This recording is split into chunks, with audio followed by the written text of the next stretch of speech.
Hey guys, this is the Question Why, and today we're going to be seeing what Zur has for us on this Friday, August the 5th. So I'm not really going to go too in-depth into the stats of the items, being that you can re-roll most exotics, but I will talk about their exotic perks and whether or not I think they're worthwhile, because I think we have some pretty good stuff today. First of all, we have no backup plan for the Titans. No Backup Plans is a mind-blowingly good exotic for Titans. Shotgun kills trigger Force Barrier, and Force Barrier's duration is increased. If you want to be one of those people who runs around in the Crucible with a universal remote, this is the way to go. For Hunters, we have the Graviton Forfeit. The Graviton Forfeit is another very, very popular exotic. It features Elusive Shadow, which just grants the Shade Step node. Now, I know Shade Step was nerfed recently, but getting the ability to have free evasion while being able to keep Keen Scout or Predator is super useful in the Crucible. For Warlocks, this is where it's not quite as useful. We have the Apotheosis Veil, which makes it so whenever you use your super, you immediately generate health and your melee and grenade energy. I don't know how viable this is. If you have 2 grenade slots from Gift of the Sun, I could see that being useful. I'm not sure whether it triggers the Stormcaller, you have melee and full melee and grenade when you cast your super, but it can be a good thing to have around. And you know, it looks pretty cool, even though we can only really see it in the icon right now. For this week's weapon, we have the Solow Supercell. This I will probably go a little bit more in depth in the stats on. The Solow Supercell is a must-have for PvE.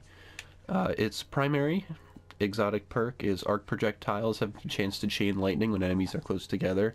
So that really tells us 2 things about this gun. 1, this is the only primary in year 2 right now that has an element, which is incredibly good. It does arc damage. So if there's an arc burn Nightfall with primary precision, this gun's gonna melt people. It also makes crazy double kills easy, being that if you fire into a group of like red bar enemies, they'll all die. And then its final exotic perk, Bolts from the Blue, make double kills with this weapon, charge your super, and return ammo to the mag. So you can just empty this gun into huge crowds like it's no big deal.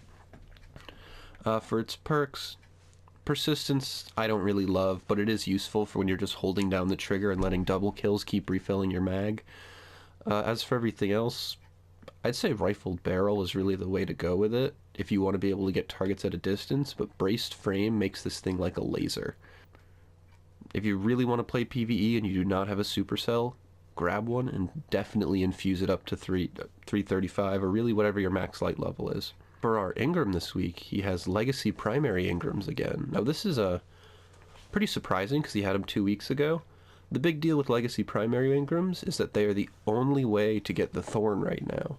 They did announce that Thorn will be returning in Rise of Iron with an accompanying quest, but if you're trying to get it early, or trying to just not have to do a quest because you just want to mess around with it in the Crucible, you can still get the Year 1 version with the Legacy Ingram. For his other stuff, he has the normal plasma drives, heavy ammo synths, great for upping your faction rep, 3 of coins, which give you a chance of getting an exotic, and glass needles, which let you re-roll exotic armor to have possibly better perks. It's good if you're trying to tier 12. And then there's the Mode of Light exchange. Never ever do that. It's a total waste.